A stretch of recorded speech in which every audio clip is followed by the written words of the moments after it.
Why is it so important to learn English idioms? Well, say you're in an American bar. It's loud, but you can hear what people are saying. Someone is talking about hitting books. Another is talking about twisting someone's arm. And it sounds like someone's been stabbed in the back. What the heck is going on? You scratch your head and wonder why you can't understand these English expressions, even though you can translate the words. If you don't understand common idioms in English, it'll be hard to truly communicate like a native speaker. In this video, we'll teach you 8 English idioms and phrases that you need to make sense of the chatter at that American bar and anywhere else. What are idioms? An idiom is a phrase whose meaning isn't obvious from looking at the individual words. They have developed over time, and so they might seem random to you. Idioms often rely on analogies and metaphors. Because they're used so often in everyday English, if you don't know them, it's almost impossible to understand the context. Learning common idioms in English will help you fit in with most situations, whether it's at a basketball game, over a beer, studying, or going out on a hot date. 8 common English idioms and phrases with meanings and examples. As we indicated above, the words in idioms often seem totally random or strange when translated literally. That means it's difficult to create connections between these English expressions and their meanings, which makes them super difficult to remember. The key to understanding English idioms is never to look at them or read them in a literal sense. The words just won't make sense together. Instead, you need to learn them in context so you can understand their true meaning. The first idiom is hit the books. Literally, hit the books means to physically hit, punch, or slap your reading books. However, this is a commonly used expression among students, especially American college students who have a lot of studying to do. It simply means to study and is a way of telling your friends that you're going to study. It could be for a final exam, a midterm test, or even an English exam. Sorry, but I can't watch the game with you tonight. I have to hit the books. I have a huge exam next week. Gotta hit the books, you hit the books. Time to hit the books. The second one is hit the sack. Just like the first idiom, the literal meaning of this would be physically hitting or beating a sack. But actually, to hit the sack means to go to bed, and you'd use this to tell your friends or family that you're really tired, so you're going to sleep. Instead of saying hit the sack, you can also say hit the hay. It's time for me to hit the sack. I'm so tired. Hit the sack, Jack! Well, let's hit the sack. The third idiomatic expression is twist someone's arm. To twist someone's arm literally means to take a person's arm and turn it around, which could be really painful if you take it exactly word for word.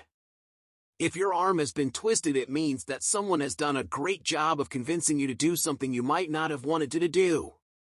And if you manage to twist someone else's arm, it means that you're great at convincing them, and they finally agreed to do something after you've been begging them. Jake, you should really come to the party tonight. You know I can't. I have to hit the books. Come on, you have to come. It's going to be so much fun, and there are going to be lots of girls there. Please come. Pretty girls? Oh, all right. You've twisted my arm. I'll come. Okay, you twisted my arm. Okay, you don't have to twist my arm. The fourth one is stab someone in the back. If we take this idiom literally, we could find ourselves in a whole lot of trouble with the police, as it would mean taking a knife or another sharp object and putting it into a person's back. However, as an idiom, to stab someone in the back means to hurt someone who was close to us and trusted us by betraying them secretly and breaking their trust. We call the person who does this a backstabber. Did you hear that Sarah stabbed Kate in the back last week? No! I thought they were best friends. What did she do? She told their boss that Kate wasn't interested in a promotion at work and Sarah got it instead. Wow, that's the ultimate betrayal. No wonder they're not friends anymore. Just like he stabbed me in the back. Stabbed me in the back. The fifth idiomatic expression is lose your touch. Literally, this means to no longer have the ability to touch or feel with your fingers or hands. But to lose your touch actually means that you lose an ability or talent you once had when dealing with things, people, or situations. We use this when you're usually good at a certain skill or talent, but then things start to go wrong. I don't understand why none of the girls here want to speak to me. It looks like you've lost your touch with the ladies. Oh no, they used to love me. What happened? Let's not lose touch after graduation. Why did you lose touch? 6. Sit tight. Sit tight is a great example of why you can't translate idioms in English word for word. It literally would mean that you sit down squeezing your body in a tight way, which if you did would be very uncomfortable, not to mention you'd look really strange.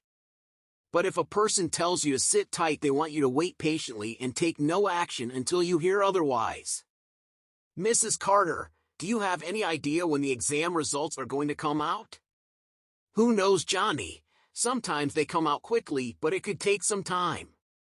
You're just going to have to sit tight and wait. You sit tight. You just sit tight. Sit tight, I'll get back to you. Sit tight? The 7th one is pitch in. This phrase actually makes no sense if you try to take it literally.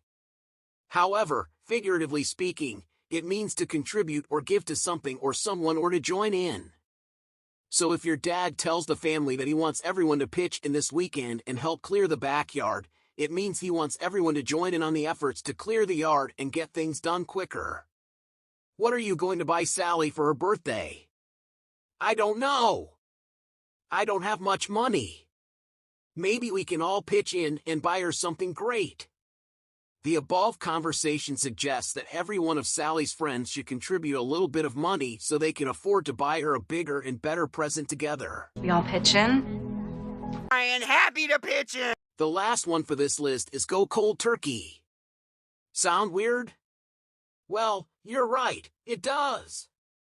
How can anyone literally go cold turkey? A person can't transform into the bird we all love to eat for celebrations such as Christmas and Thanksgiving. To go cold turkey means to suddenly quit or stop addictive or dangerous behavior such as smoking or drinking alcohol. This idiom is said to have originated in the early 20th century and suggests that a person who suddenly quits something addictive, such as drugs or alcohol, suffers from side effects that make them look and feel like a cold, uncooked turkey. This includes pale, very white, skin and goosebumps, little small bumps on the skin when we're cold or sick. Shall I get your mom a glass of wine?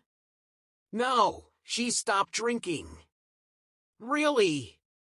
Why? I don't know. A few months ago, she just announced one day she's quitting drinking.